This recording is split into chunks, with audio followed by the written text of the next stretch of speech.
The champagne bottle exploded against the hull, and before the applause could begin, a voice cut through the sea breeze.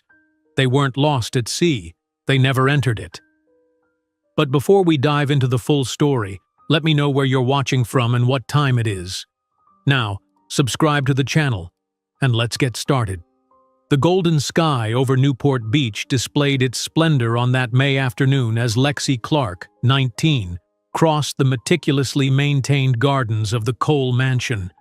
Her fingers trembled as she pressed the doorbell of the imposing seaside residence where she had worked as a waitress for corporate events over the past 6 months. The same period she had maintained a secret relationship with Harrison Cole, the 28-year-old heir to Cole Industries, the shipbuilding giant headquartered in California. Sebastian, the butler, led her to the office overlooking the Pacific, where Harrison, in his tailored Italian suit, barely raised his eyes from the documents he was analyzing. Harrison. Lexi took a deep breath, unconsciously caressing the small curve of her 6-month belly, skillfully disguised under her loose dress. "We need to talk about something important." He assessed her coldly, his gaze already distant. "I know you wouldn't schedule a formal meeting if it wasn't urgent. I'm busy, so be direct." "I'm pregnant," she said, her voice steady despite the fear gnawing at her stomach. 6 months along. The silence that followed was interrupted only by the ticking of the Cartier clock on the wall. Harrison finally set his Mont Blanc pen on the mahogany desk. "And you expect me to believe it's mine?"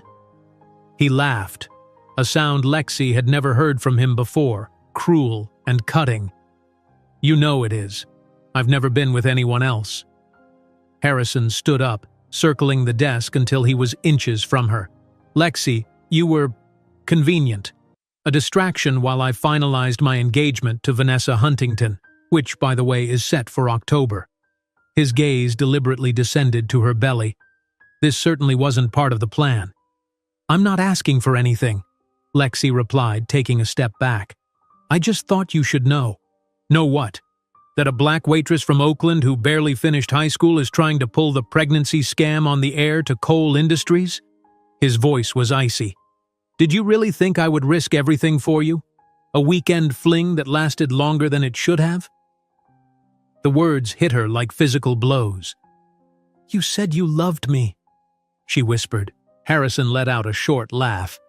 "I say that to all of them, darling. A pregnant waitress doesn't fit into the future of someone like me. You were just a passing mistake." He opened the drawer, pulled out a checkbook, and quickly scribbled something. "This should cover any problem you want to solve before going back to where you came from." When he tossed the $200 check in her direction, Lexi felt something break inside her. The paper hovered briefly in the air before falling at her feet. "I don't want your money," she said with a dignity she didn't know she possessed. As she turned to leave, the office door opened. Catherine Cole, Harrison's stepmother, entered with calculated elegance, her cold gaze quickly assessing the situation. "Is this the waitress who has been occupying your time, Harrison?" Catherine asked, her melodious voice carrying venom. "Sebastian informed me she appeared uninvited." "She's just leaving," Harrison replied, returning behind his desk. Catherine approached Lexi, her jasmine perfume suffocating. "The Coles don't mix with the help. Be thankful you're leaving with your life and not with a lawsuit for trying to pull a pregnancy scam. I'll personally ensure you never work in Newport Beach again." That night, rain lashed against the window of the interstate bus as Lexi left Newport Beach. In the apartment she shared with 3 other waitresses, she had found her things already packed in 2 cheap suitcases. Fired by phone and evicted the same day, she counted the $63 left in her bank account, feeling the first movements of the child in her womb. In Oakland, her hometown, Lexi faced the disappointed look of her mother, Elaine Clark, a nurse who had raised her daughter alone after her firefighter husband's death. "You had a chance to study, Lexi, to be more." "And I will be, Mom," Lexi promised, wiping away tears. "I'll be much more than they can imagine." The following months were a test of endurance. 2 jobs, diner waitress during the day and typist at night, barely paid the rent for the small room she sublet. At 7 months, when the doctor at the community health center detected double heartbeats on the ultrasound, Lexi cried not from despair but from renewed determination. "Twins," whispered Dr. Martinez. "2 boys, from what I can see." In the small blue notebook she had carried since leaving Newport Beach, Lexi wrote, "My sons will never need crumbs from anyone. I will build an entire ocean for them to navigate without ever having to bow to men like Harrison Cole."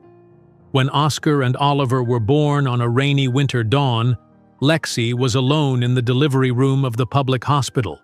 Her mother, scheduled for the night shift at the same hospital, could only see them 2 hours later.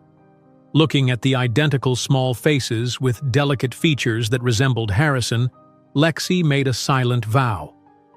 "One day," she promised, "you will be examples of what he threw away. And when that day comes, I'll be so far above him that I won't even need to look down."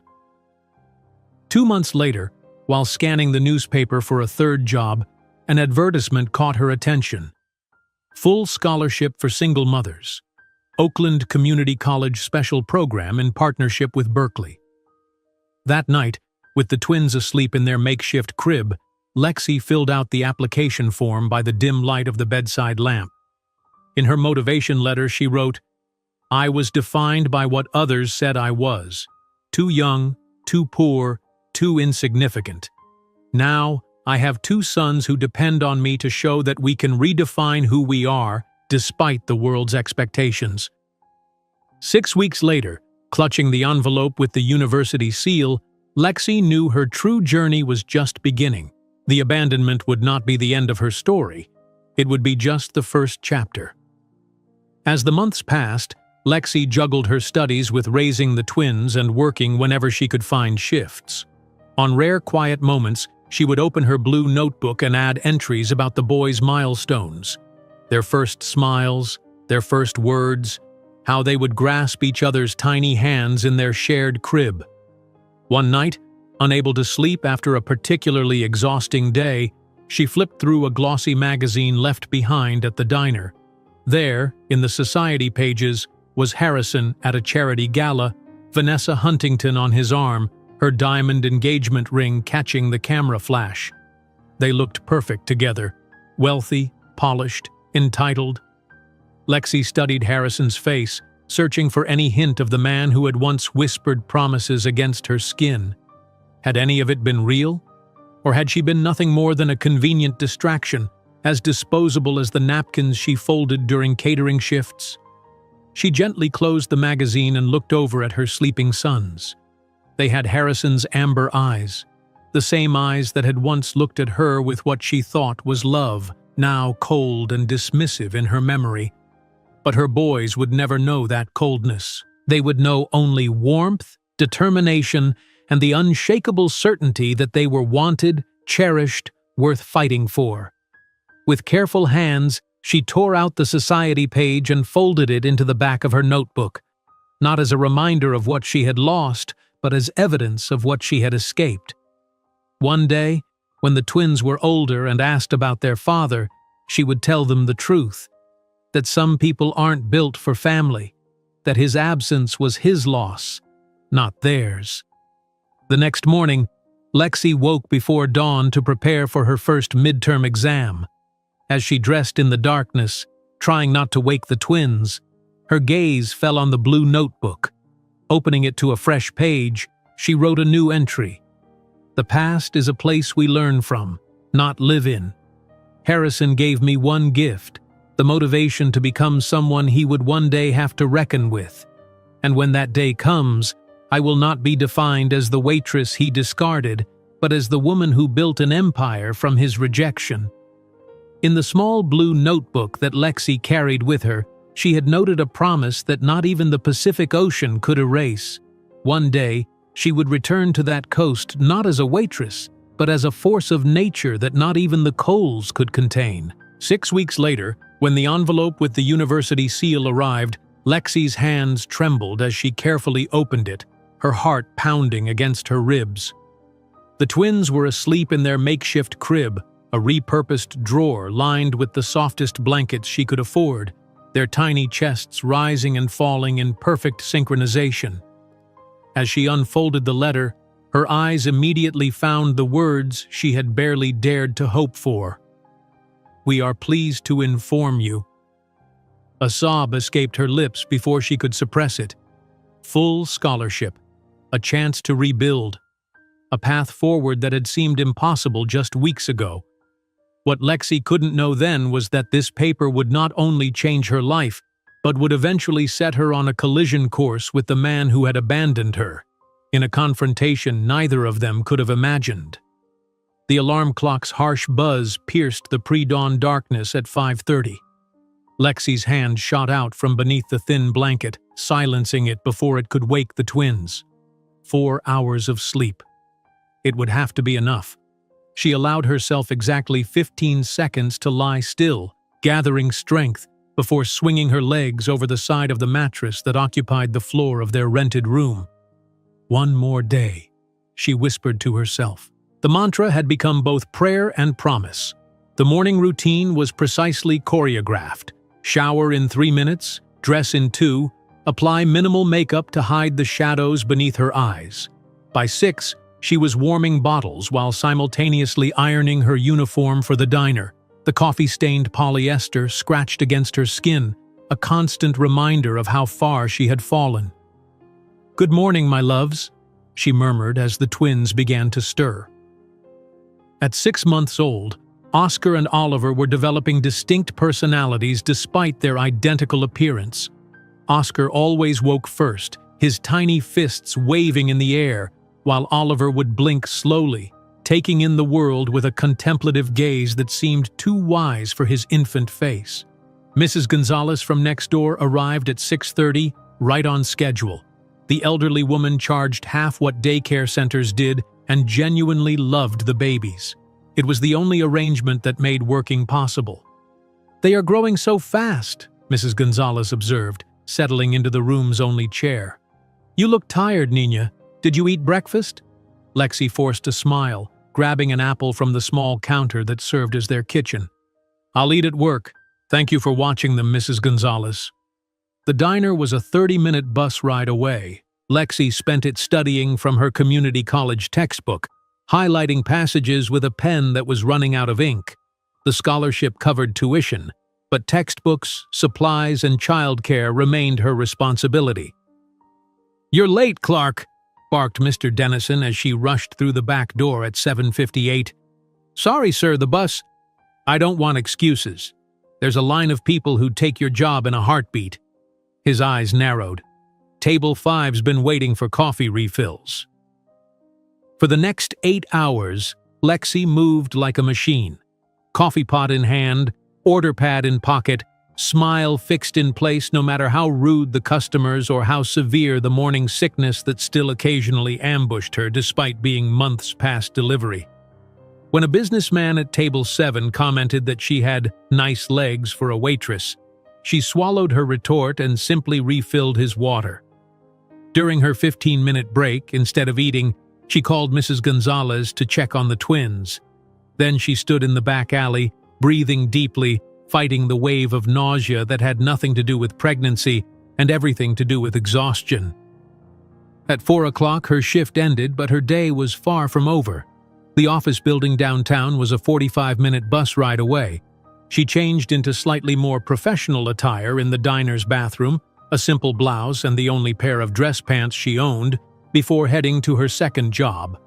The towering glass structure housed multiple businesses, none of which knew that the quiet woman who arrived each evening to digitize their paperwork was raising twins alone. The office was empty after 6, just Lexi and the soft hum of computers, fingers flying over keyboards as she converted physical documents into digital files. "You're the fastest typist we've had," her supervisor had remarked during her second week. 65 words per minute is impressive. What Lexi hadn't said was that the typing class in high school had been her favorite, the one place where her value was measured in pure skill, not appearance or background. At 11:30, she finally headed home, her eyes burning from staring at screens, back aching from sitting hunched over keyboards.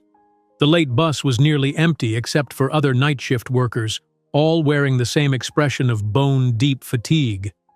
Mrs. Gonzalez was dozing in the chair when Lexi entered the room. The older woman startled awake. "They were angels," she reported. "Oliver fussed a little before sleep but settled when I sang to him." After paying Mrs. Gonzalez the precious dollars that left barely enough for rent, Lexi finally had a moment alone with her sons. They slept peacefully, unaware of the struggles surrounding them. She touched each tiny face, memorizing the curve of their cheeks, the perfect arch of their eyebrows. So like Harrison's, it made her heart ache despite herself. "I'm doing this for you," she whispered. "Everything for you." Sleep claimed her almost instantly, but it seemed only minutes passed before the alarm clock demanded her attention again. Days blended into weeks, each indistinguishable from the last. The rhythm of survival left little room for anything else. Work, study, babies, sleep, repeat. Then came the day at the community health center, 7 months after Harrison had dismissed her from his life. Dr. Martinez, a kind-eyed physician who worked at the clinic 1 day a week, spread the cold gel across Lexi's already prominent belly. "Let's check on this little one," he said, moving the ultrasound wand. The grainy screen flickered, and Dr. Martinez's eyebrows rose. He adjusted the wand, pressing slightly harder. "Ms. Clark," he said slowly, "did anyone tell you there might be more than one baby?" Lexi's breath caught. "What?" "I'm detecting 2 distinct heartbeats." He turned the screen toward her. "See these 2 pulsing areas? 2 babies. Twins." Tears welled in her eyes, not from despair but from a sudden, overwhelming sense of purpose. "Twins," she repeated, the word both terrifying and somehow right. "2 boys, from what I can see," Dr. Martinez confirmed, his voice gentle. "This explains why you're measuring larger than expected." That night, sitting on the edge of her mattress, Lexi opened the small blue notebook she had carried since leaving Newport Beach. The first pages contained practical notes, job applications, budget calculations, bus schedules. But tonight, she turned to a fresh page and wrote, "My sons will never need crumbs from anyone. I will build an entire ocean for them to navigate without ever having to bow to men like Harrison Cole." The words, once written, seemed to take on physical weight, a promise made not just to her unborn children, but to herself. The morning Oscar and Oliver decided to enter the world arrived with dramatic timing. Winter rain lashed against the windows as Lexi finished her night shift, the first contraction hitting just as she clocked out. By the time she reached the public hospital, the contractions were 4 minutes apart. "Family?" the intake nurse asked. "My mother works here," Lexi managed between breaths. "Elaine Clark, night shift nurse. She's on duty now. I'll page her after we get you settled." But babies wait for no one, and the delivery progressed with startling speed. In the delivery room, Lexi was alone except for the medical staff, no hand to hold as she pushed through waves of pain that seemed impossible to endure. "One more push," the doctor encouraged. "I can see the first head." Oscar arrived at 3:17 in the morning, his cry strong and indignant. Oliver followed 7 minutes later, slightly smaller but equally vocal. When the nurse placed them on Lexi's chest, tiny bodies warm against her skin, the universe seemed to contract to just that moment, perfect and complete despite everything that had led to it. Elaine Clark arrived 2 hours later, still in her nurse's uniform, eyes wide with emotion. "My God, Lexi, they're identical," she whispered, touching each small head with reverent fingers. Looking at their perfect faces, with delicate features that unmistakably echoed Harrison's refined bone structure, Lexi made a silent vow. "One day," she promised, "you will be examples of what he threw away, and when that day comes, I'll be so far above him that I won't even need to look down." 2 months later, with the twins establishing something resembling a routine, Lexi found herself scanning the newspaper for a third job. The meager savings she'd managed to accumulate before their birth had been depleted faster than anticipated. Even with her mother helping whenever her schedule allowed, the financial strain was becoming unbearable. That's when the advertisement caught her eye, tucked between job listings for night security guards and commercial cleaners. Full scholarship for single mothers, Oakland Community College special program in partnership with Berkeley. The deadline was the following day.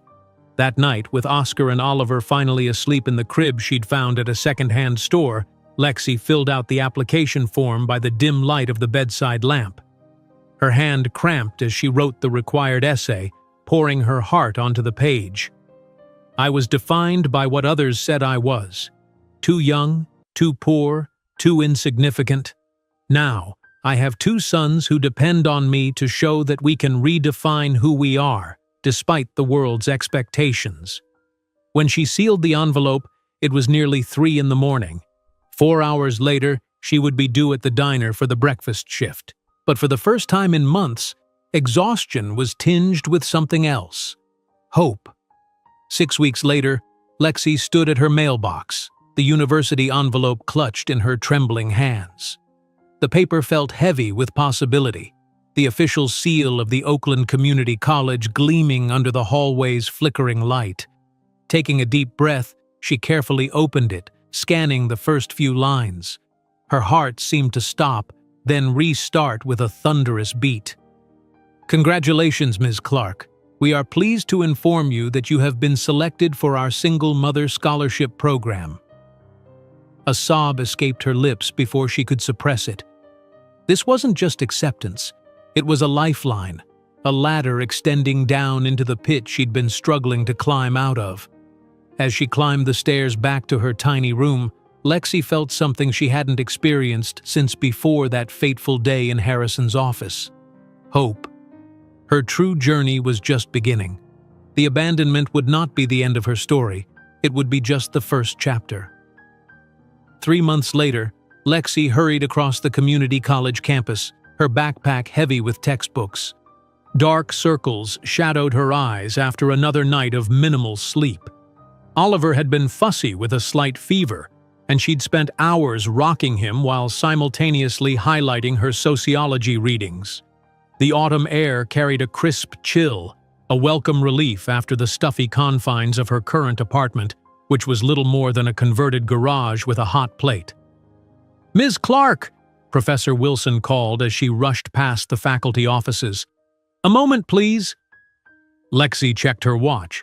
15 minutes until her first class, and she still needed to drop off a paper for her writing course. "Yes, Professor?" "Your calculus exam." He handed her a paper with a red 98% circled at the top. "Exceptional work. Have you considered pursuing engineering?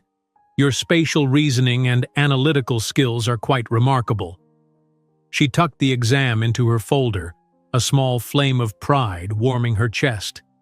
"Thank you, but I haven't decided on a major yet. I'm just trying to get through the core requirements while—" She stopped herself from explaining about the twins, about her 2 jobs, about the constant calculations of time and money that occupied her every waking moment. Professor Wilson nodded thoughtfully. "Well, when you do decide, I'd be happy to write a recommendation. It's not often I see natural aptitude like yours." As she continued to her class, his words echoed in her mind. Natural aptitude. If only Harrison could hear that. Harrison, who had dismissed her as a garçonnette negra de Oakland que mal terminó o ensino médio. The memory still stung, but now it fueled her rather than diminished her. The library became her sanctuary between classes and shifts. In the far corner, near the reference section that few students visited, Lexi created a makeshift office, the twins asleep in their double stroller while she worked through problem sets and essays. Most days they were good-natured, content to play quietly with the educational toys she'd found at thrift stores. But today, Oscar was particularly vocal, his babbling growing louder despite her gentle shushing. "Excuse me," a sharp voice interrupted. A young woman with perfectly highlighted hair and designer glasses glared from the next table. "Some of us are trying to study for midterms. The noise is really distracting." Lexi felt heat rise to her face. "I'm sorry, I'll take them outside." "There's a reason most people with kids don't bring them to college," the woman muttered, just loud enough to be heard. Fighting back the urge to respond, Lexi packed up her materials and wheeled the stroller toward the exit. Outside, she blinked rapidly, refusing to let tears form. This was just one more obstacle, one more person telling her what she couldn't or shouldn't do. "Ms. Clark?" A voice behind her made her turn.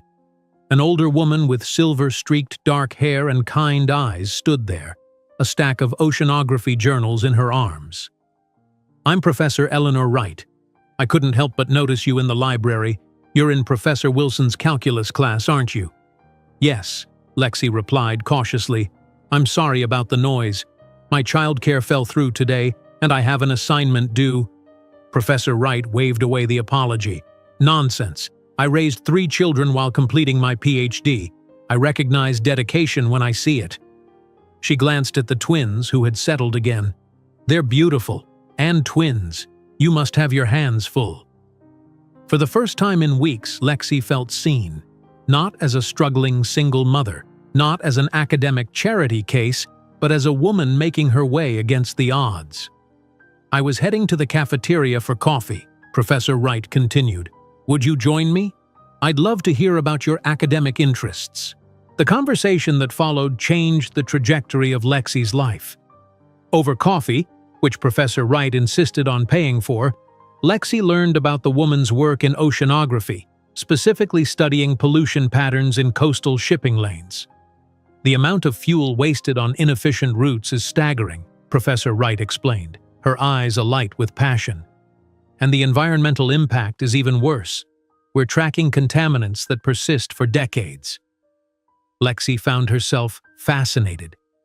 "Have you tried mapping alternative routes based on seasonal current patterns? It seems like there would be mathematical models for optimization." Professor Wright stared at her for a long moment. "That's exactly what my research partner and I have been discussing. You have an intuitive grasp of the problem." She pulled out a business card. "I'd like you to meet Dr. James Chen. He runs our marine research lab, and we're looking for research assistants who can think outside the conventional parameters." 2 weeks later, Lexi stood nervously outside the Marine Research Center, the twins with her mother for the afternoon. The modernist building gleamed in the sunlight, nothing like the utilitarian community college building she was accustomed to. Dr. Chen, a slender man with intelligent eyes and a quick smile, greeted her warmly. "Eleanor speaks very highly of you," he said, leading her through a labyrinth of corridors to a large laboratory space. "She showed me your calculus exams. Impressive work." The lab was unlike anything Lexi had seen before. Multiple workstations with advanced computers, wall-sized screens displaying ocean data, and a team of researchers conferring quietly in one corner. She felt immediately out of place in her thrift store blouse and worn shoes. "We're mapping shipping routes against ocean current data," Dr. Chen explained, pulling up a complex visualization on one of the screens, "trying to find ways to reduce fuel consumption and emissions." As Lexi studied the patterns, something clicked in her mind. "These routes here," she pointed, "they're fighting against the California current unnecessarily. If they adjusted just 20 nautical miles westward during winter months, they could reduce drag significantly." Dr. Chen looked at her with newfound interest. "That's exactly the kind of analysis we need. How would you like to join our team? $500 a week, 20 hours, and you can bring your children when necessary.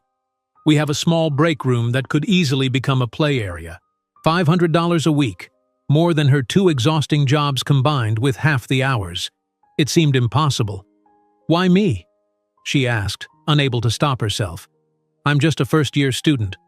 "Because you have something many researchers lack: practical problem-solving skills and fresh perspective. Sometimes the best innovations come from those who haven't been taught what's supposedly impossible." As she left the building, acceptance letter in hand, Lexi paused to take in the view of San Francisco Bay. Cargo ships dotted the water, following the same inefficient routes they'd traveled for decades. Something swelled in her chest, not just pride or gratitude, but a growing sense of purpose. In the reception area of the lab, waiting for her bus, Lexi flipped through a glossy magazine left on the coffee table. Her breath caught as she turned a page and found herself staring at Harrison Cole's face. He stood beside Vanessa Huntington at their engagement party, both looking polished and perfect against the backdrop of Newport Beach. The caption read, "Shipping heir Harrison Cole and socialite Vanessa Huntington celebrate their engagement. Wedding planned for October at the Cole estate." For a moment, the old pain resurfaced, sharp and immediate. Harrison was moving forward with his perfect life, his perfect wife, his unblemished future. While Lexi looked down at the acceptance letter in her hand, then back at Harrison's smiling face. "They don't know their father," she whispered to his printed image, "but they'll know their own value without needing your name." Dr. Chen appeared in the doorway, catching her staring at the magazine. "Everything all right, Lexi?" She closed the magazine with a decisive snap. "Yes, everything's fine." And surprisingly, she meant it. For the first time since Harrison's rejection, she could envision a future beyond mere survival. A future where she built something meaningful not just for her sons, but for herself. As she gazed at the ships crossing San Francisco Bay from the laboratory window, Lexi couldn't imagine that the mathematical solution she had just discovered for optimizing maritime routes would be the seed of an empire that would one day engulf coal industries like a relentless tide. As Lexi gazed at the ships crossing San Francisco Bay from the laboratory window, a sense of possibility washed over her. For the first time since Harrison's rejection, she wasn't just surviving. She was beginning to envision a future where she might actually thrive. The mathematical solution she'd identified wasn't just a research project. It felt like something more significant, something with real-world potential that extended far beyond academic curiosity. 3 years passed in a blur of growth and transformation. Lexi, now 24, stood in front of the modest dormitory building on Berkeley's campus, holding the hands of her 4-year-old twins. The acceptance letter from UC Berkeley had arrived 6 months earlier, a full scholarship transfer based on her exceptional performance at the community college and glowing recommendations from Professor Wright and Dr. Chen. "Is this our new home, Mommy?" Oscar asked, his amber eyes, so like Harrison's, wide with curiosity as he gazed up at the 3-story building. "Yes, baby. This is where we'll live while I finish school." Lexi squeezed his small hand, then Oliver's. "It's the only family dormitory on campus." The space was tiny, essentially a studio apartment with a small bedroom alcove, but after years in converted garages and single rooms, it felt like a palace. Lexi had spent the previous weekend scouring thrift stores, transforming the institutional space into something that felt like home. Colorful throws over the standard-issue furniture, educational posters on the walls, and a small bookshelf filled with children's books and her increasingly specialized textbooks on oceanography and environmental engineering. Their new routine was grueling but purposeful. Lexi woke at 5 each morning, preparing breakfast and lunches before rousing the twins at 6. By 7:30, they were at the campus childcare center, where the twins had earned coveted spots through a university program for student parents.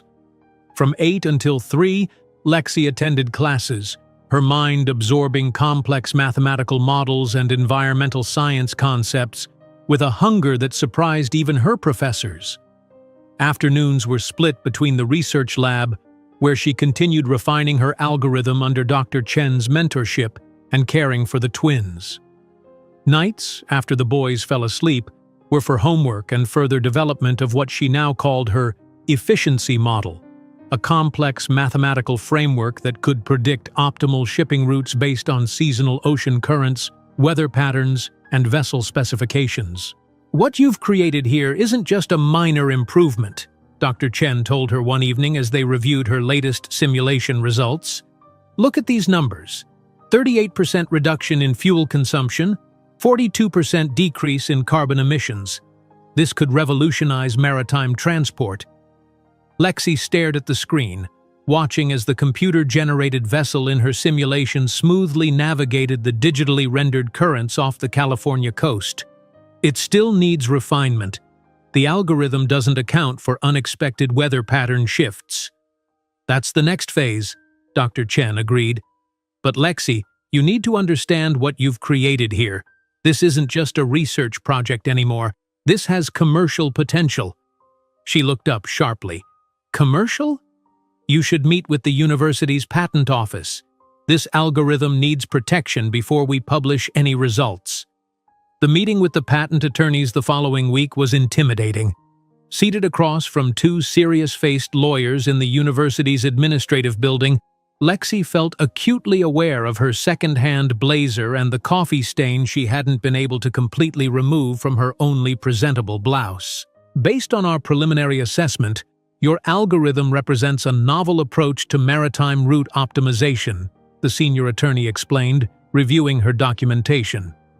We recommend pursuing a patent immediately, with you listed as the primary inventor and the university as the institutional holder.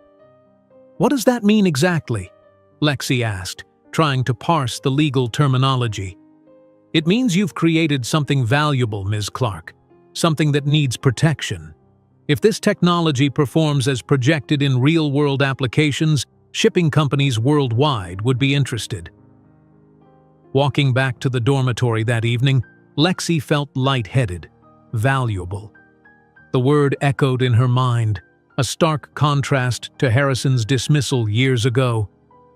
A black waitress from Oakland who barely finished high school.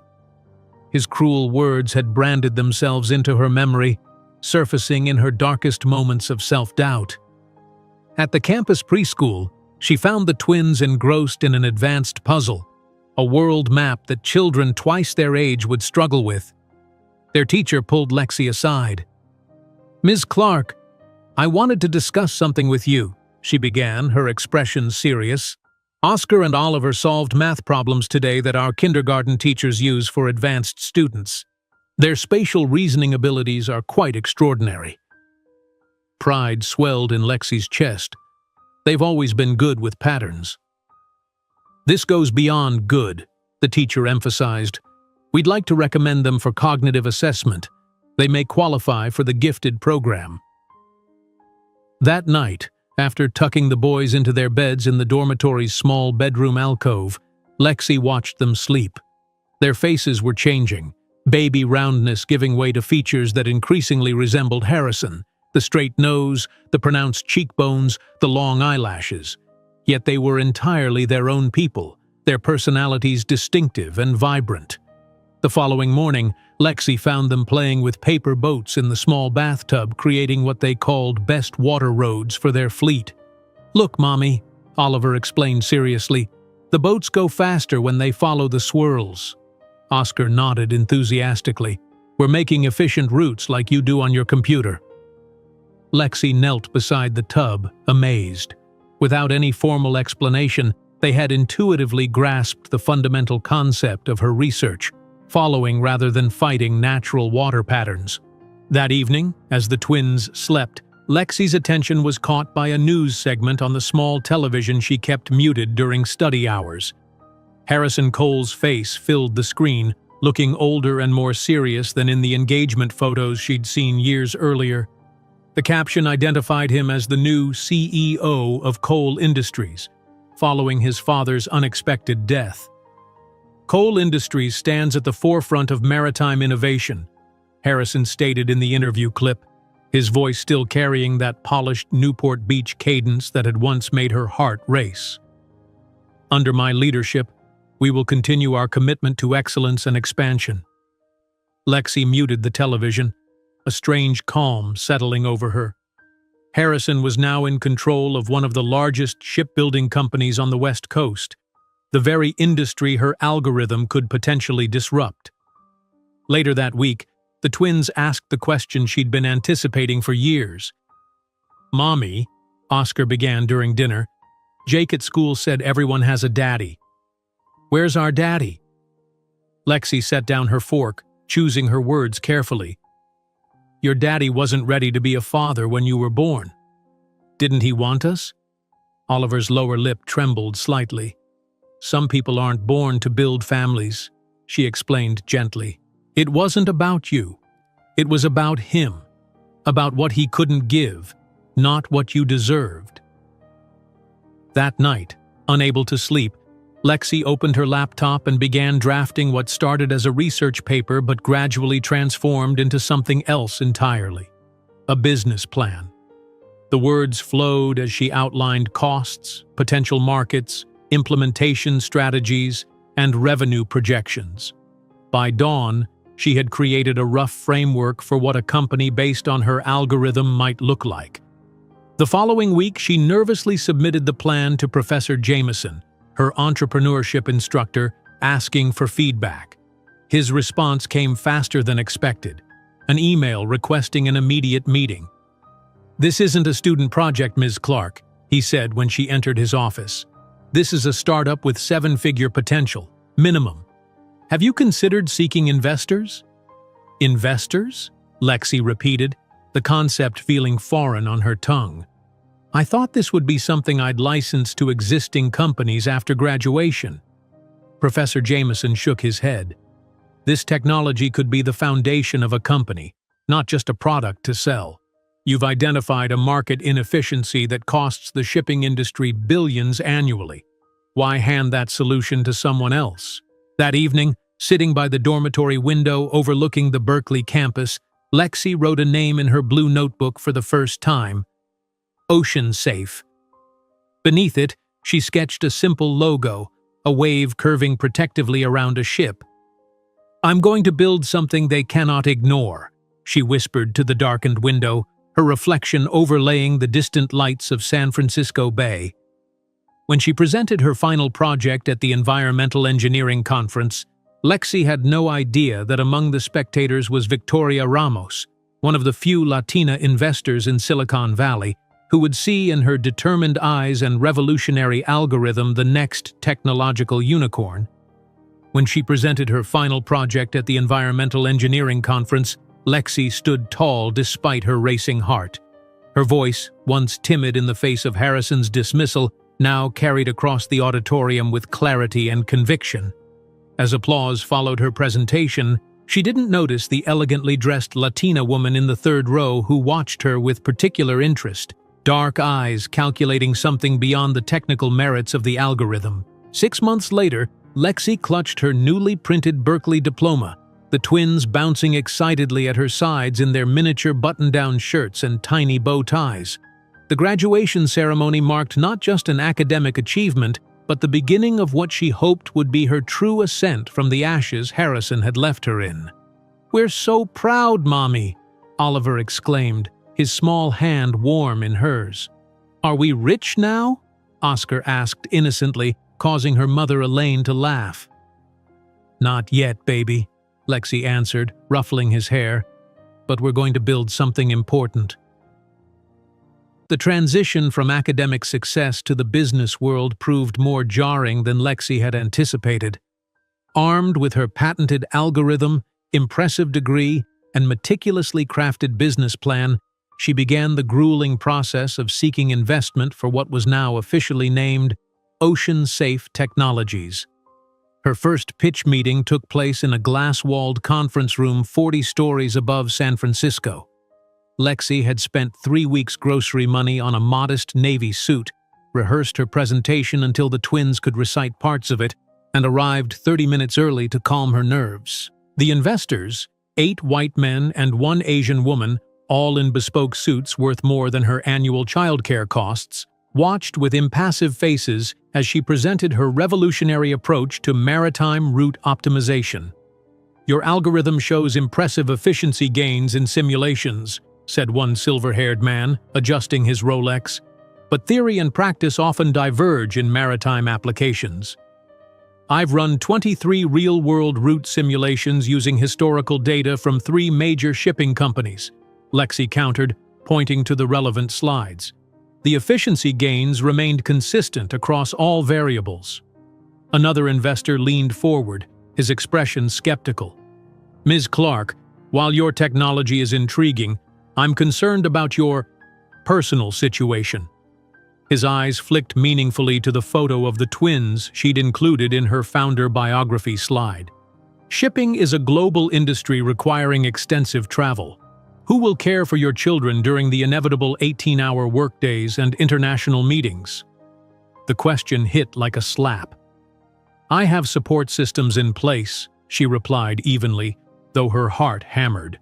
And I'd argue that being a single mother has honed exactly the skills needed for entrepreneurship: efficiency, crisis management, and strategic planning with limited resources.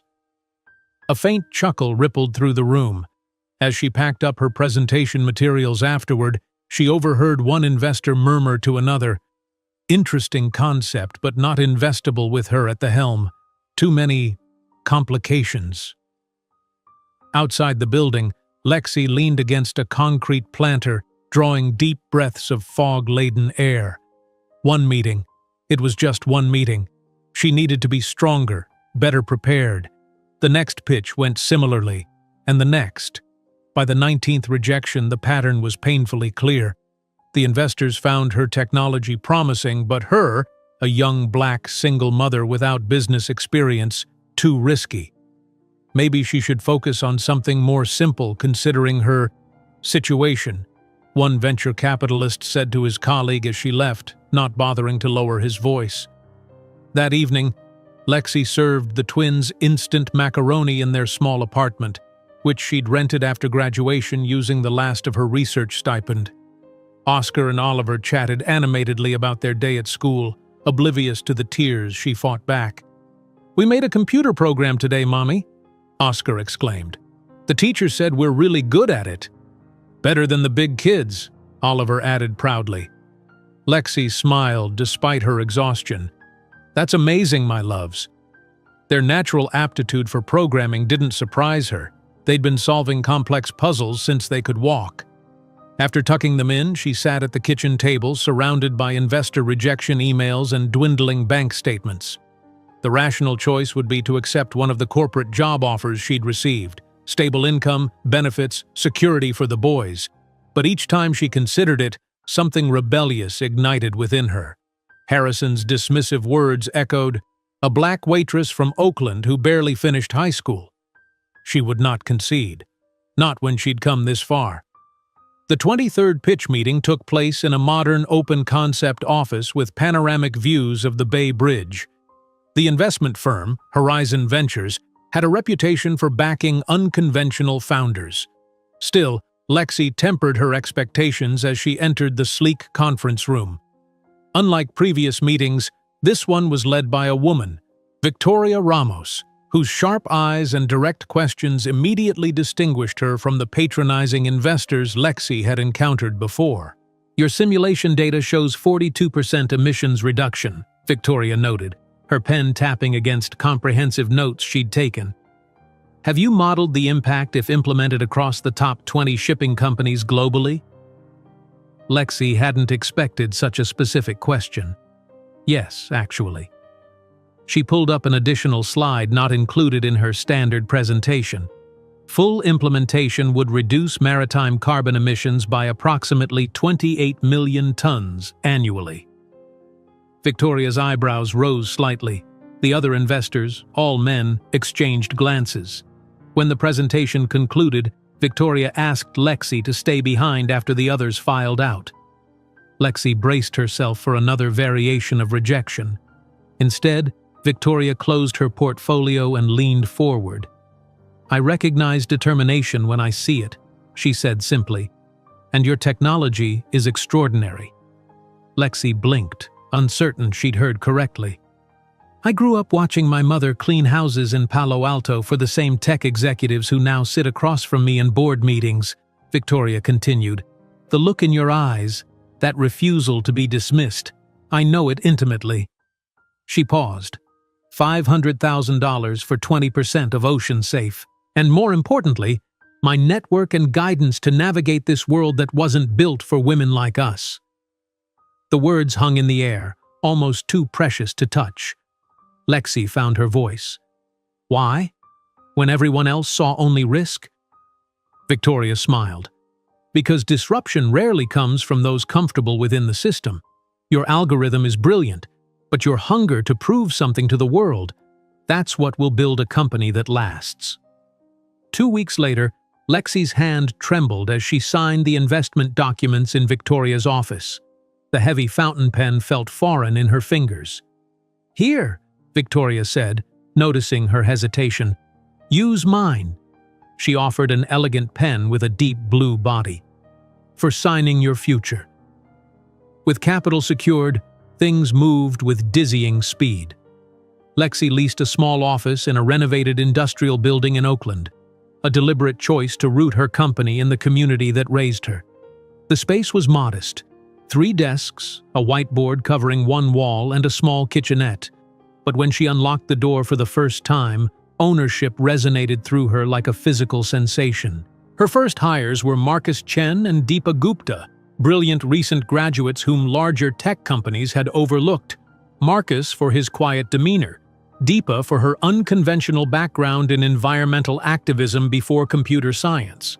In them, Lexi recognized the same hunger to prove their worth. "Welcome to Ocean Safe," she told them on their first day, gesturing around the sparse office. "It doesn't look like much yet, but we're going to change how ships move through water, and in the process, help save the oceans." The twins visited after school, wide-eyed at Mommy's company. They explored every corner of the small office, their curiosity boundless. "Can we make computer programs here too?"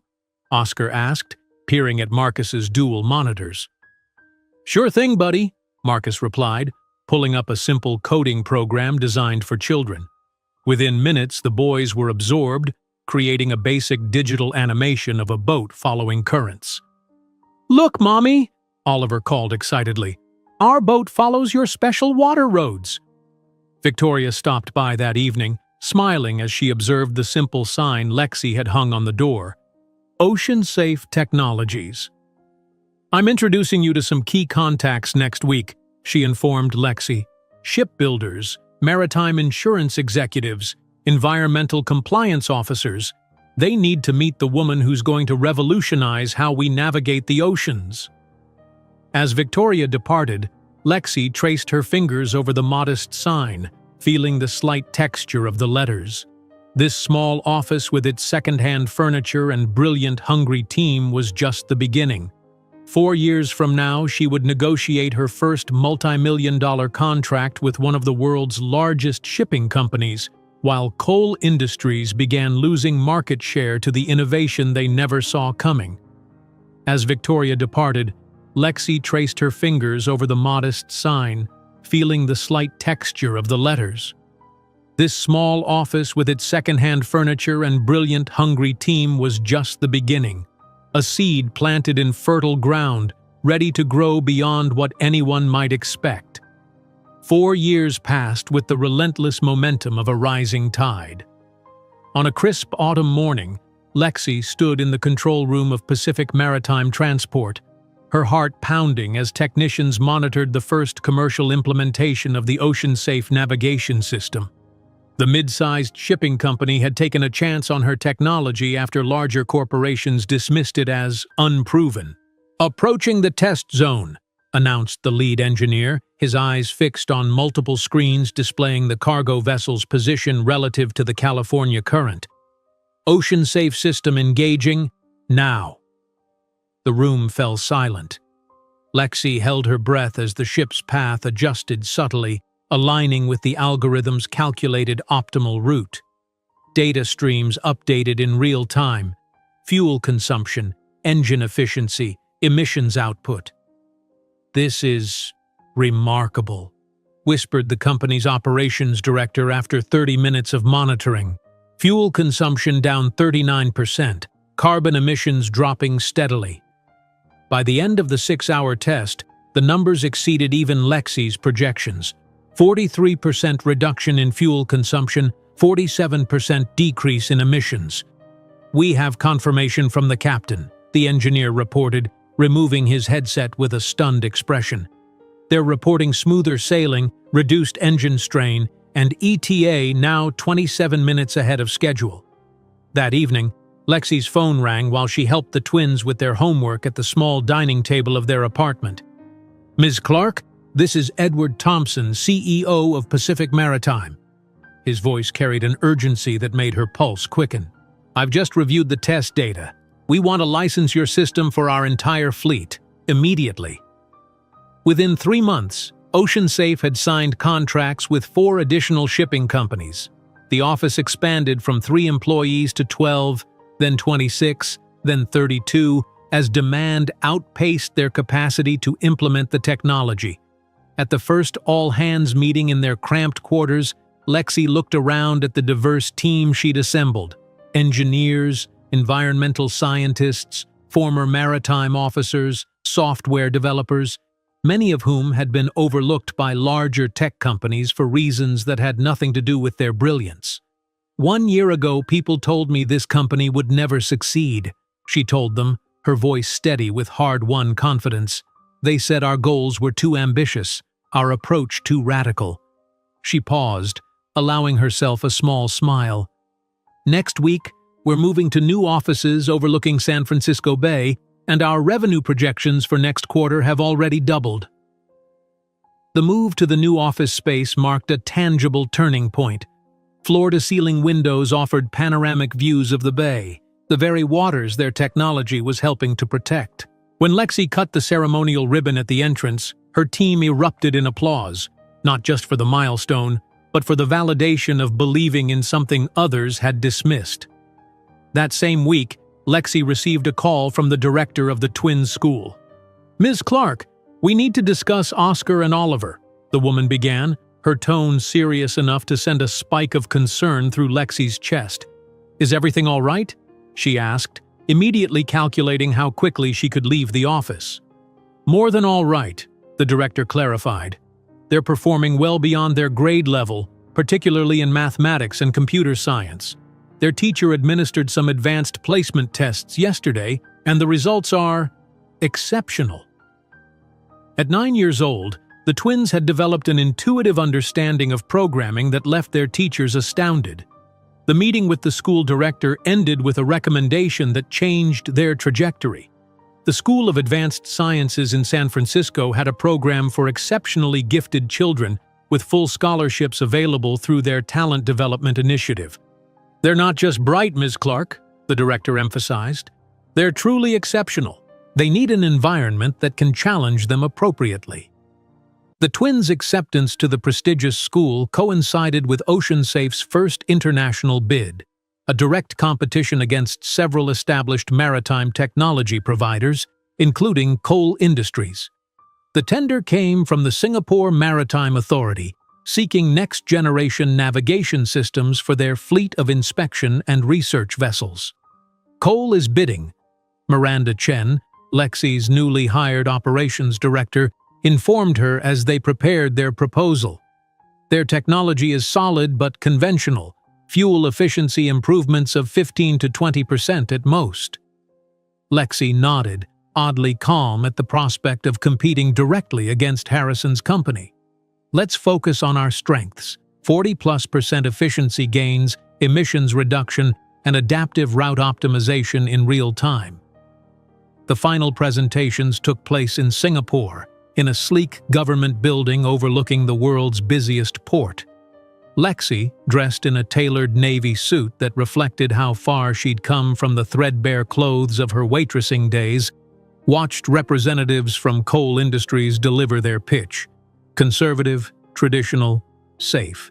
When her turn came, Lexi approached the podium with quiet confidence, her presentation highlighting not just the technical superiority of OceanSafe's system, but its environmental impact. The questions from the evaluation committee were pointed, challenging, and she answered each with precision born from years of anticipating objections. 3 days later, in the temporary office OceanSafe had set up in their Singapore hotel suite, her team gathered around a conference call. The contract of $45 million for the Singapore Maritime Authority's next-generation navigation system goes to OceanSafe Technologies, announced the procurement officer. The celebration that night was subdued but meaningful, a team dinner where Lexi raised a toast to the future. "This isn't just a contract," she told them. "It's validation that sustainability and profitability can go hand in hand." Meanwhile, in the Newport Beach headquarters of Cole Industries, Harrison Cole swept reports and diagrams from his desk in a burst of frustration. "How did we lose this?" he demanded of his executive team. "Who the hell is behind Ocean Safe? Where did they come from?"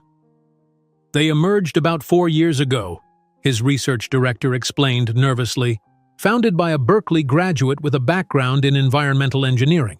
Their algorithm is revolutionary." "I want everything we have on them," Harrison ordered. "Financials, leadership, weaknesses, everything." What Harrison couldn't know was that as his company began its decline, Lexi was making a significant personal milestone.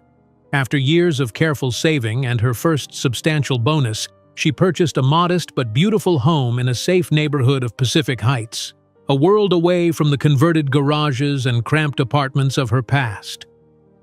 "Your offer on the Pacific Heights property has been accepted," her real estate agent announced over the phone. "Congratulations, Ms. Clark. You're a homeowner." That evening, Lexi walked the twins through their new home, watching their eyes widen as they explored the space. A bedroom for each of them, a small garden in the back, a kitchen with an island where they could eat breakfast together instead of crowded around a tiny table. "This is all ours?" Oscar asked in wonder, running his hand along the hallway wall. "All ours," Lexi confirmed, her throat tight with emotion.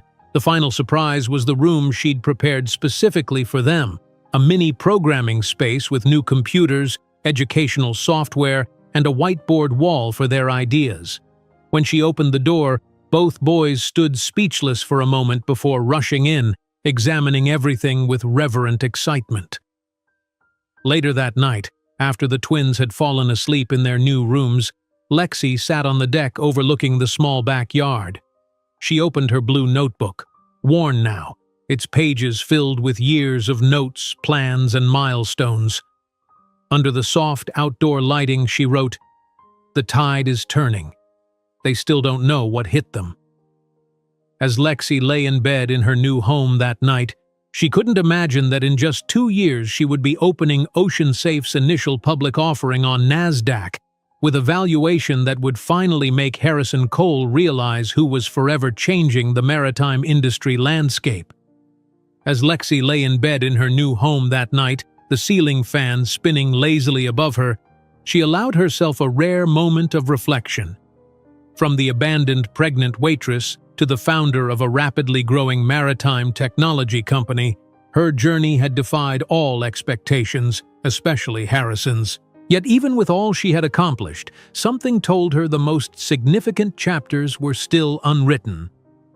2 years later, at 30 years old, Lexi sat in the back of a sleek town car heading toward the offices of Goldman Maritime Partners in downtown San Francisco. The leather portfolio on her lap contained the final documents for Ocean Safe's initial public offering, the culmination of years of work, sacrifice, and relentless determination. "Nervous?" asked Victoria Ramos from the adjacent seat, her mentor now also the chairperson of Ocean Safe's board. "Oddly calm," Lexi replied, smoothing an invisible wrinkle from her charcoal Armani suit. "Like everything has been building to this moment." The Goldman offices occupied 3 floors of a glass tower overlooking the bay. In the conference room, investment bankers and attorneys reviewed the final details of the offering that would value Ocean Safe at an initial $2.1 billion. "Market indicators are exceptionally positive," reported the lead banker, a man who had dismissed Lexi's first pitch 4 years earlier and now treated her with deferential respect. "Institutional investors are particularly drawn to the environmental impact metrics. We're recommending an opening price of $42 per share." Lexi nodded, signing where indicated with the blue fountain pen Victoria had given her years ago. Each signature represented not just a legal formality, but another step away from that rain-soaked night when she'd counted $63 to her name. "Have the boys' travel arrangements been confirmed?" Lexi asked her assistant as they left the meeting. "Yes, Ms. Clark. Their flight to New York is scheduled for tomorrow afternoon. Dr. Rodriguez will accompany them, and your mother will meet you all at the hotel. The night before their departure for New York, Lexi helped the twins pack their small suitcases, now 11 years old and buzzing with excitement about their first plane ride. "Will we really get to ring the bell, Mom?" Oliver asked, carefully folding his new button-down shirt. "That's the tradition," Lexi confirmed. "The company going public gets to ring the opening bell at the stock exchange." "And then we'll be rich?" Oscar inquired, his expression serious as he packed his tablet loaded with books about finance and economics, light reading for a child his age. Lexi sat on the edge of his bed. "We're already rich in ways that matter, but yes, this will bring financial security for our future. More importantly, it means OceanSafe can expand its impact, helping more ships reduce pollution, protecting more ocean ecosystems." The first-class cabin felt like another world. Spacious seats that reclined fully, attentive flight attendants, and the twins' wide-eyed wonder as they peered through the windows at the clouds below. "Look how small everything is," Oscar exclaimed, nose pressed against the glass. "The cars look like ants," Oliver agreed, then turned to Lexi with a thoughtful expression. "Mom, is this how you felt watching OceanSafe grow? Like everything else got smaller?" The question caught her off guard with its unexpected insight. "That's very perceptive, Oliver. In some ways, yes. The problems that once seemed insurmountable do look different from a new perspective." Their suite at the Plaza Hotel overlooked Central Park, its autumn foliage creating a tapestry of gold and crimson below. The twins immediately claimed the room with 2 queen beds, bouncing experimentally on the luxurious mattresses. "This room is bigger than our whole first apartment," Oscar observed. Later that evening, alone in her room, Lexi stood before the full-length mirror, adjusting the navy Armani suit she'd selected for the following day. Her reflection showed a woman transformed, not just by the designer clothing or the elegant short haircut that framed her face, but by the confidence that radiated from within. She thought briefly of the frightened girl who had once stood before Harrison Cole's desk, hand protectively covering her belly. That girl was gone, replaced by a woman who had built an empire from rejection. The NASDAQ market site hummed with energy the next morning. Photographers positioned themselves strategically, investment bankers clustered in small groups, and the executive team of OceanSafe stood ready in a semicircle beneath the digital displays that would soon show their company's ticker symbol. "Ms. Clark, we're ready for you and your family at the podium," announced the NASDAQ representative. With the twins at her side, dressed in matching navy suits scaled perfectly to their still childish frames, Lexi approached the platform. The countdown began, cameras flashed, and at precisely 9:30, she pressed the button that rang the opening bell.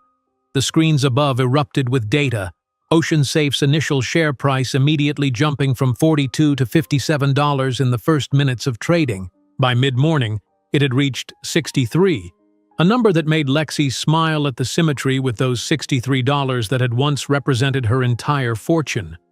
Victoria embraced her emotionally as the executive team celebrated. "You transformed $500,000 into $2 billion in 6 years.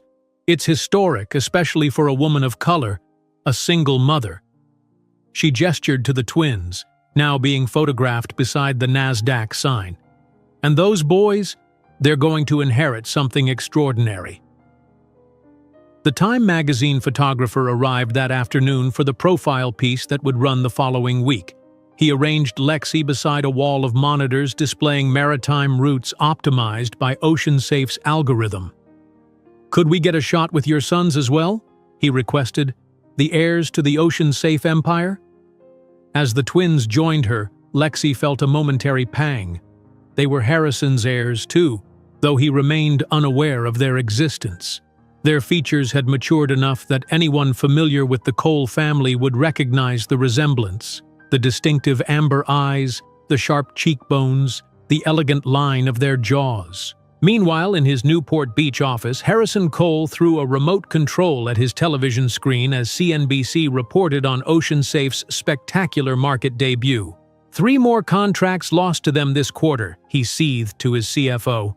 Their technology is making ours look prehistoric. Who runs this company? I want to know everything about their leadership. I'll have a comprehensive report by tomorrow, the CFO promised, retreating hastily from Harrison's darkening mood. The celebration in New York continued well into the evening. At an exclusive rooftop venue overlooking the city, industry leaders who had once refused to meet with Lexi now lined up to offer congratulations and propose partnerships. Near midnight, she found the twins asleep on a sofa in the VIP section, exhausted from the day's excitement. Gently, she covered them with her blazer, the contrast between this moment and their early years stark enough to bring tears to her eyes. Upon returning to San Francisco, Lexi arrived at her office to find the latest issue of Time magazine on her desk. Her own face looked back at her from the cover, captioned, "The Visionary Who's Cleaning Our Oceans." The twins appeared in a smaller photo inside, described as the next generation of environmental innovators. That afternoon, she called a confidential meeting with her chief financial officer. "I want you to analyze the feasibility of acquiring the Cole shipyard in Newport Beach," she said, her voice calm but resolute. "Cole Industries?" he clarified, eyebrows rising. "They're struggling, but that's an aggressive move into manufacturing. What's the strategic advantage?" Lexi glanced out the window toward the bay, where ships now navigated using her technology. "Their facility has direct deep-water access and existing infrastructure we can retrofit for our sustainable vessel program. More importantly, it sends a message that OceanSafe isn't just developing navigation software anymore. We're reimagining the vessels themselves." Later that evening, Lexi opened her well-worn blue notebook, now filled with years of notes, strategies, and milestones. On a fresh page, she wrote, "The cycle is nearly complete. Soon I'll return to that beach not as a waitress, but as an owner."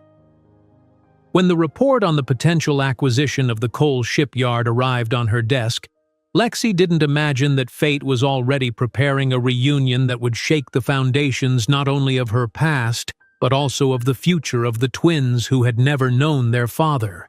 When the report on the potential acquisition of the Cole shipyard arrived on her desk, Lexi traced the embossed OceanSafe logo on the folder's cover with her fingertip. The detailed analysis confirmed what she had suspected. Harrison's empire was vulnerable, overextended, and ripe for acquisition. At $42 billion, OceanSafe now commanded resources that would have seemed impossible when she fled Newport Beach with $63 and unborn twins in her womb. "Miranda," Lexi called through the intercom to her executive assistant, "set up a call with our legal team and Takeda Associates from Tokyo." Within the hour, her conference room filled with OceanSafe executives and, on the large screen, representatives from the Japanese consulting firm that specialized in discrete corporate acquisitions. "We want complete anonymity throughout the process," Lexi instructed, her voice calm but authoritative. "Takeda will act as the primary negotiator, representing what appears to be an Asian consortium interested in American maritime facilities." The lead attorney raised an eyebrow. "Any particular reason for the secrecy, Ms. Clark? Acquisitions of this size typically leverage the buyer's brand strength." Lexi's lips curved in a slight smile. "Let's call it a strategic advantage. I prefer that Harrison Cole doesn't know who's buying his shipyard until the contracts are signed." Later that afternoon, in a video conference with the Takeda team in Tokyo, Lexi outlined her specific requirements. "Keep my name and OceanSafe completely out of the documents until closing. Create a plausible corporate structure that suggests a conventional Asian shipping conglomerate." Mr. Takeda, impeccably dressed despite the late hour in Japan, nodded appreciatively. "A veil of misdirection. May I ask the purpose?" "Personal satisfaction," Lexi replied simply. The negotiations proceeded with clinical precision over the following weeks. Cole Industries, desperate for capital after losing multiple contracts to OceanSafe's superior technology, proved eager to sell the Newport Beach shipyard despite its historical significance to the Cole family. On a crisp morning in Lexi's office, Miranda entered with barely contained excitement. The Goldman Sustainability Prize Committee just called. Ocean Safe has been selected as a finalist for this year's Maritime Innovation Award. Lexi looked up from the acquisition documents she'd been reviewing. That's wonderful news. Who are the other finalists? Maersk's carbon capture program, the Dutch hydrogen propulsion project, and… Miranda paused for effect. Coal Industries' hybrid engine system. A slow smile spread across Lexi's face. How fitting. When is the awards ceremony? 3 weeks from now at the San Francisco Bay Yacht Club. The entire maritime industry leadership will be there. Miranda hesitated. There's one more thing. The winner traditionally announces their next major initiative during the acceptance speech.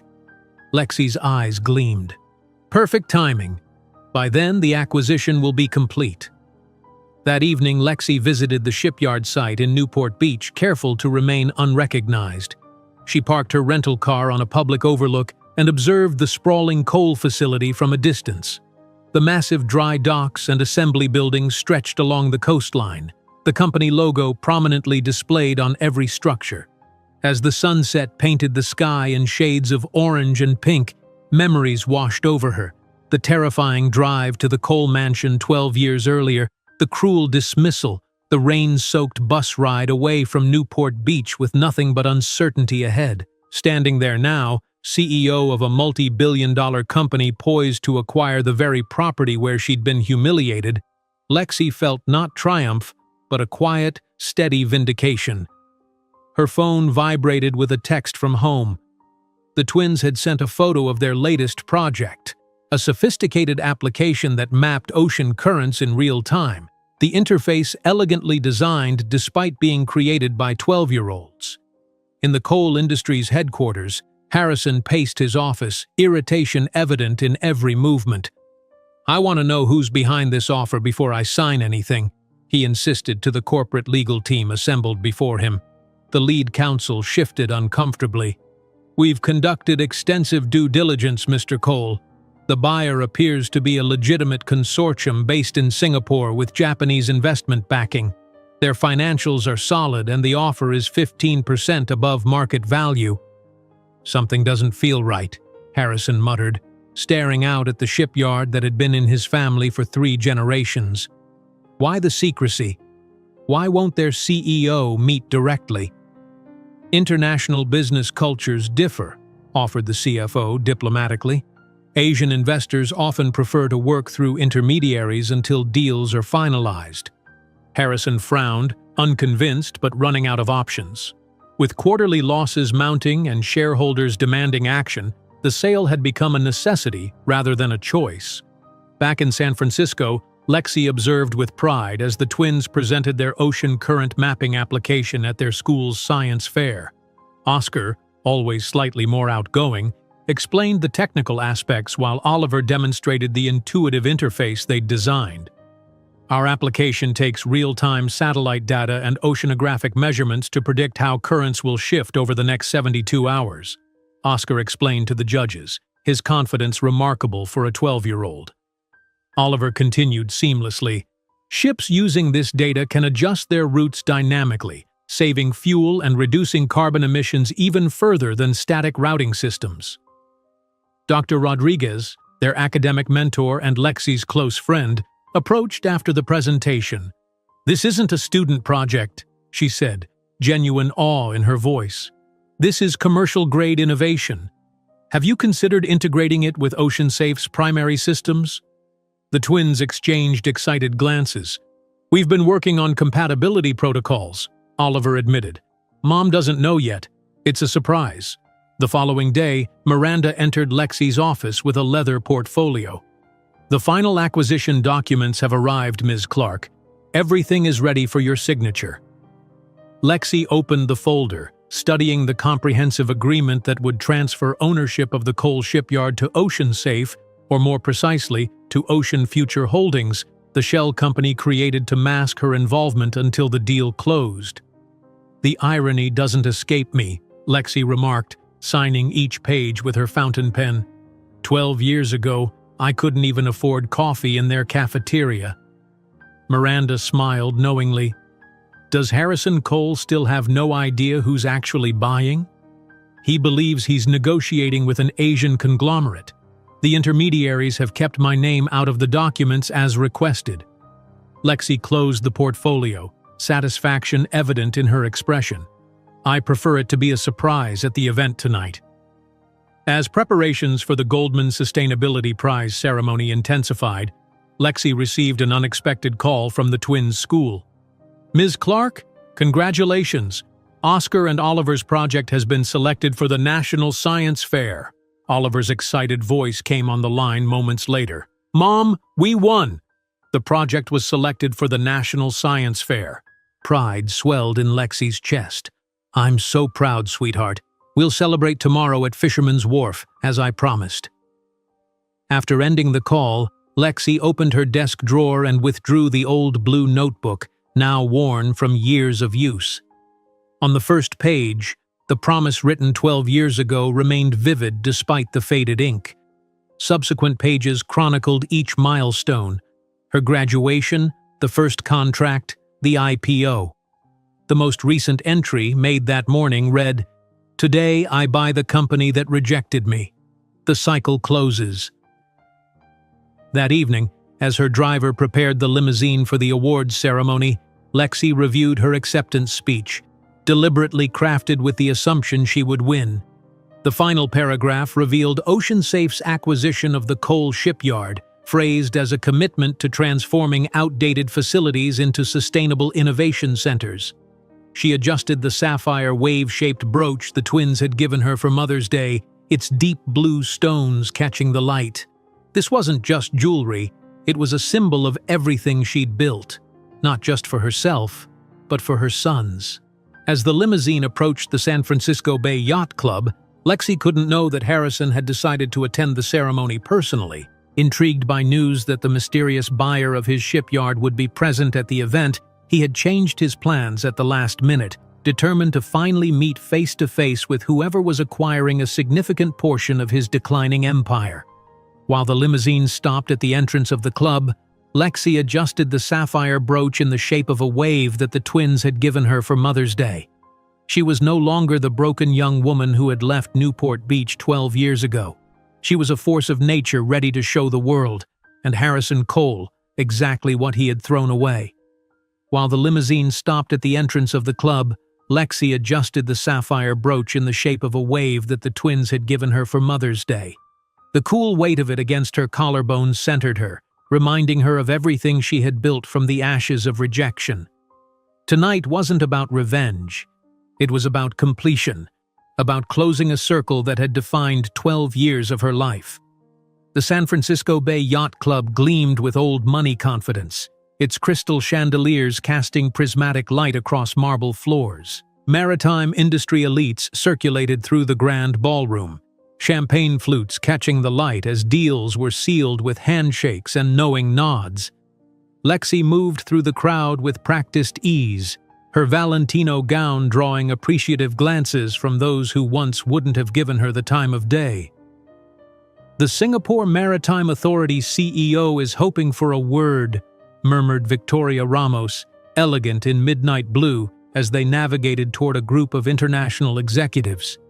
Lexi nodded, her posture perfect, smile measured, every inch the billion-dollar CEO rather than the frightened waitress who once served these same people. Of course, their implementation of our system has exceeded even our projections. Across the room, at the mahogany bar, Harrison Cole sipped 18-year-old Macallan, his eyes narrowing as he studied the commanding woman holding court among admirers. "Who is that woman?" he asked his CFO, gesturing discreetly toward Lexi. Something about her struck a chord of familiarity, though he couldn't place her. "She seems familiar, but I can't remember from where." The CFO followed his gaze, eyebrows rising slightly. "That's Lexi Clark, CEO of OceanSafe," he explained. "The mysterious buyer of our Newport shipyard. Word is she turned down Microsoft's acquisition offer last year, $5 billion in cash." Harrison studied her more intently, a nagging discomfort growing in his chest. The name echoed distantly in his memory, but the confident woman with the modern haircut and impeccable posture resembled no one he could recall meeting. Certainly not someone significant enough to be acquiring chunks of his family's legacy. At the far end of the ballroom, a side door opened discreetly. Two identical adolescents in perfectly tailored suits entered, accompanied by an elegant Latina woman in her 50s. Oscar and Oliver, now 12, had inherited Harrison's height and carried themselves with a poise beyond their years. Their amber eyes, the distinctive Cole family trait that had graced generations of Harrison's lineage, surveyed the room with intelligent curiosity. "Ladies and gentlemen," announced the master of ceremonies, his voice cutting through the ambient conversation, "please take your seats for dinner and the award ceremony." The seating arrangement placed Lexi at the head table as a finalist for the prestigious award. Harrison found himself 3 tables away, his position a physical manifestation of his company's declining influence. The twins were seated at a side table with other young guests, children of executives and investors who had been brought to witness what their parents deemed an important industry event. Throughout the 4-course dinner, Harrison found his attention repeatedly drawn to Lexi. There was something in her confident gestures, in the tilt of her head when she listened intently, that tugged at his memory. The uncomfortable sensation grew as he observed her easy laughter with the Norwegian shipping magnate seated beside her. After dessert plates were cleared, the president of the International Maritime Association approached the podium, adjusting his bow tie beneath the spotlight. The Goldman Prize for Maritime Sustainability recognizes innovation that transforms not just our industry, but the future of our oceans, he began, his voice resonating through the state-of-the-art sound system. This year's winner has revolutionized how we navigate, reducing emissions at unprecedented levels. With great pride, I announce Lexi Clark of Ocean Safe Technologies. The ballroom erupted in applause as Lexi rose gracefully from her seat and walked confidently to the stage. Under the spotlight, she accepted the crystal trophy shaped like a wave, adjusting the microphone to her height. "Thank you all," she began, her voice steady and clear. 12 years ago, I began this journey in circumstances many would consider impossible." Her eyes scanned the audience deliberately. A single mother of newborn twins without resources, with only the determination to prove that value isn't determined by surname or bank account. In the 3rd row, Harrison choked on his champagne as recognition finally struck him like an icy wave. The stem of his crystal flute trembled visibly in his hand as understanding dawned, bringing with it a sickening clarity. My journey began when I was abandoned, pregnant with twins, by someone who said I had no value. Lexi continued, her eyes finding Harrison's for the first time in 12 years. That rejection propelled me to build something that not even the strongest tide could tear down. Harrison's face drained of color. This couldn't be possible. The insignificant waitress, the weekend fling he'd discarded like a used napkin, now buying his shipyard, being celebrated while his company's stock plummeted. His mind reeled, struggling to reconcile the frightened girl from his memory with the commanding woman before him. "Our company is now worth 5 times more than the one that rejected me," Lexi continued, a serene smile gracing her lips. "And today, I have the pleasure of announcing that Ocean Safe has acquired the Cole Shipyard in Newport Beach, the same location where I was told I would never be anything more than a disposable waitress." A murmur rippled through the ballroom. Photographers captured the exact moment Harrison's grip failed, his champagne flute shattering against the marble floor, crystal shards catching the light like diamonds. "We will transform that outdated shipyard into the world's first fully sustainable naval production facility," Lexi continued, unperturbed by the commotion. "And in that process, we'll create 300 well-paying jobs for the local community." At the conclusion of her speech, the entire ballroom rose in a standing ovation. Harrison remained seated, immobile, his world crumbling around him as he watched Lexi being surrounded by admirers and reporters. It was then that his gaze caught the two young boys approaching her. Identical, tall for their age, with chestnut wavy hair and amber eyes. The same eyes Harrison saw in the mirror every morning, the same eyes that had characterized generations of Coles. "Mom, that was amazing," exclaimed one, embracing Lexi. "Did you see the Cole CEO's face when you announced the acquisition?" laughed the other. "Looked like he'd seen a ghost." Harrison felt the floor drop away beneath him. Those were his sons?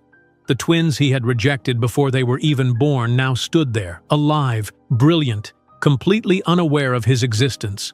As if in a trance, he rose and stumbled toward the group. His CFO attempted to intercept him, sensing disaster, but Harrison pushed him aside with a sharp gesture. "Lexi!" he called, his voice hoarse with emotion or panic. He couldn't tell which himself. She turned slowly, her gaze cold and composed. "Harrison, what a surprise seeing you here. I thought you'd send representatives." The twins looked curiously at the disheveled man before them, not comprehending the significance of this encounter. "These are—" Harrison couldn't complete the sentence, his eyes fixed on the adolescents. "My sons," Lexi answered calmly. "Oscar and Oliver Clark. Boys, this is Harrison Cole, CEO of Cole Industries, or what's left of them. We just bought his shipyard." The twins extended their hands politely, without any inkling of the biological connection. "Pleasure to meet you, sir," they said almost in unison. Harrison mechanically shook the offered hands, feeling dizzy with the reality crashing down on him. "You are extraordinary," he mumbled, unable to disguise the emotion in his voice. "Thank you," Oscar replied. "We're developing a current mapping system that will complement OceanSafe's core technology." "We won the state science fair today," Oliver added proudly.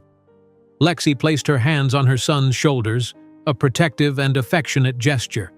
"If you'll excuse us, Mr. Cole, we have many people to meet. My attorney will contact you about the final acquisition details on Monday." As she walked away with the twins, Harrison remained paralyzed, watching what could have been his family, his true legacy, disappear into the crowd celebrating Lexi's triumph. Catherine Cole, now a bitter widow who maintained a minority stake in the company, approached with contained fury. "That's the waitress, isn't it? The one who showed up pregnant years ago? How did you let this happen, Harrison? She's destroying our name." Before Harrison could respond, a Wall Street Journal reporter approached, recorder in hand. "Mr. Cole, how do you feel knowing that OceanSafe, led by a former employee you fired when she was pregnant, has just acquired part of your company? Are the rumors about the twins being your biological children true?" The room began to spin around Harrison. His empire, built on a lie of superiority, was crumbling before his eyes. In one corner of the room, Cole investors were already whispering, looking at him with disapproval. In the background, a group of young executives clustered around Lexi, eager to be part of the revolution she was leading. In that moment, Harrison Cole understood. He hadn't just lost a family. He had discarded an entire future. In that moment, Harrison Cole understood. He hadn't just lost a family. He had discarded an entire future. The realization crushed him like a physical weight as he watched Lexi navigate the crowd with practiced ease, the twins at her side representing everything he had thrown away 12 years ago. The morning after the event, San Francisco awoke to headlines that sent shockwaves through the business world. The Wall Street Journal's front page displayed a photo of Lexi accepting the award, with the headline, "The Queen of the Seas, How a Single Mother Built an Empire That Now Swallows Her Former Oppressor." The subheading delivered an even more devastating blow. OceanSafe CEO acquires shipyard from company that rejected her pregnant 12 years ago. In her Pacific Heights penthouse overlooking the bay, Lexi stood at the kitchen island mixing pancake batter while the twins debated their current project at the breakfast counter. The smell of coffee and warm maple syrup filled the air, creating a haven of normalcy after the previous night's public confrontation. "If we recalibrate the algorithm to account for seasonal thermal variations," Oscar was saying, sketching equations on his tablet. We could improve accuracy by another 8%. But that would require more processing power, Oliver countered, reaching for the orange juice. We'd need to optimize the code structure to prevent lag in real-time applications. Lexi's phone buzzed relentlessly on the counter. Reporters, investors, even Hollywood producers suddenly interested in her story. She silenced it, focusing instead on this precious morning routine. "Mom?" Oscar said suddenly, his expression turning serious as he set down his fork. "That man last night, Mr. Cole, he's our father, isn't he?" The question hung in the air. Lexi froze, the spatula suspended above the sizzling pancakes. She had always known this moment would come, but hadn't expected it to be precipitated by a public encounter. "Yes," she answered finally, sliding perfect golden circles onto their plates. She sat down at the table facing her sons directly. "Biologically, yes. Harrison Cole is your father." Oliver frowned, his amber eyes, so like Harrison's, clouded with confusion. "Why did you never tell us who he was specifically?" "Because he made it very clear that he didn't want to be part of our lives," Lexi replied honestly. "When I told him I was pregnant, he offered me money to solve the problem, and sent me away." The twins exchanged glances, processing this information with the same analytical precision they applied to mathematical problems. "So that's why we bought his shipyard?" "Revenge?" Oscar asked, his eyes bright with curiosity. Lexi shook her head, reaching across the table to touch his hand. "No, sweetheart. We bought the shipyard because it's a good business decision. The location is perfect for our expansion, and with our technology, we can transform it into something revolutionary. The fact that it's his is just poetic justice." In the financial district of San Francisco, Harrison Cole faced the worst crisis of his career. The coal industry's administrative board had called an emergency meeting. The company's stock had plummeted 17% at market opening, while Ocean Safe's had risen 12%. "You concealed from us that you had children?" questioned Martin Weber, the board chairman, a gray-haired gentleman who had been a close friend of his father. "Children who, by coincidence, are heirs to our biggest competitor?" "I didn't know she was actually pregnant," Harrison tried to explain, but his voice sounded weak even to his own ears. "I thought it was a scam, an extortion attempt." "Extortion?" Weber said ironically. "The woman built an empire from scratch without ever asking for a penny from you. Meanwhile, under your leadership, we've lost 43% of market share in the last 5 years." Catherine Cole, seated at the back of the room, rose with indignation. "This is absurd. You're going to believe this opportunist? She planned this for years." "What did she plan, Catherine?" Weber shot back. "To be abandoned while pregnant? To raise 2 children alone while attending college? Or perhaps to invent revolutionary technology that will save our oceans?" The meeting ended with an ultimatum. Harrison would have to temporarily step down from the presidency while the board assessed the damage to the company's reputation. As he left the boardroom, he encountered Vanessa Huntington, his ex-wife and current vice president of public relations for coal industries. 12 years desperately searching for an heir, Harrison," she said with a bitter smile. "Doing fertility treatments with me, then marrying that sterile socialite just because her father owned shipyards in the Gulf. And all this time your true heirs were growing up as technology geniuses with the woman you discarded." The following afternoon, Harrison appeared without warning at Ocean Safe headquarters. Dressed in his best suit, he carried a large envelope and wore an expression that mixed arrogance with desperation. "Mr. Cole doesn't have an appointment," informed Miranda Chen at reception, intercom in hand. To her surprise, Lexi responded, "Send him up. I've been expecting this." In the minimalist office overlooking the bay, Harrison found Lexi reviewing documents. She didn't stand when he entered. "Impressive," he commented, looking around. "You've built something remarkable, Lexi." "What do you want, Harrison?" she asked directly, setting down her pen. He placed the envelope on the desk. "A proposal. I want to meet my sons. I want to be part of their lives." Lexi opened the envelope, finding legal documents establishing a trust fund for the twins worth $50 million. You think you can buy the right to be a father after 12 years? She slid the papers back to him. My sons don't need your money. Ocean Safe is worth 20 times more than this fund. Then tell me what you want, Harrison pleaded, dropping his mask of confidence. Anything. I don't want anything from you, Harrison. That's the beauty of all this. Lexi stood, circling the desk to face him directly. For years, I dreamed of revenge. I imagined this moment, you begging, me refusing. But you know what I discovered along the way? That I built such a complete, fulfilled life that when we finally met again, I felt absolutely nothing. The indifference in her gaze was more devastating than any hatred could have been. Do the boys know? He asked quietly. Yes, I told them the truth after the event.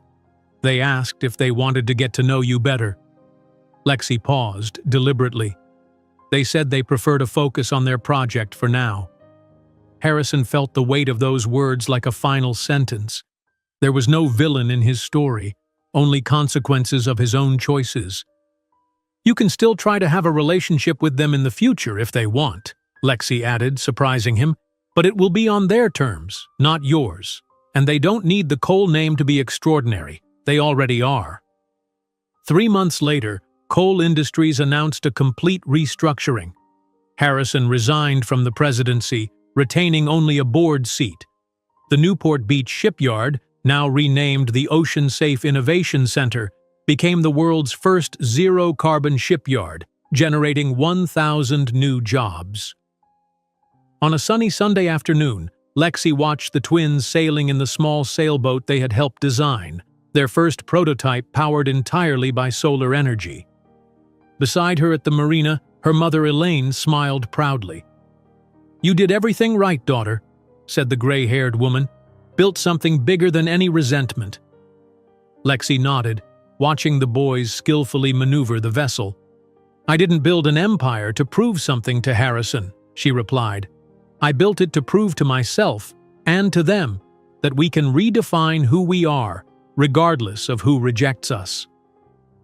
A few marinas away, alone on his luxurious yacht, Harrison Cole observed the family scene through binoculars. The boat he had named Little Cole in his false narrative about a lost heir now seemed empty and purposeless, much like his life.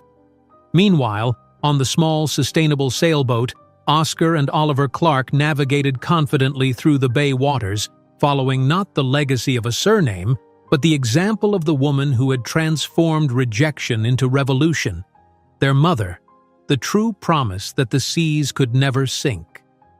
If you enjoyed today's video, I'm sure you'll love the next one. Don't waste time. Just click on the screen.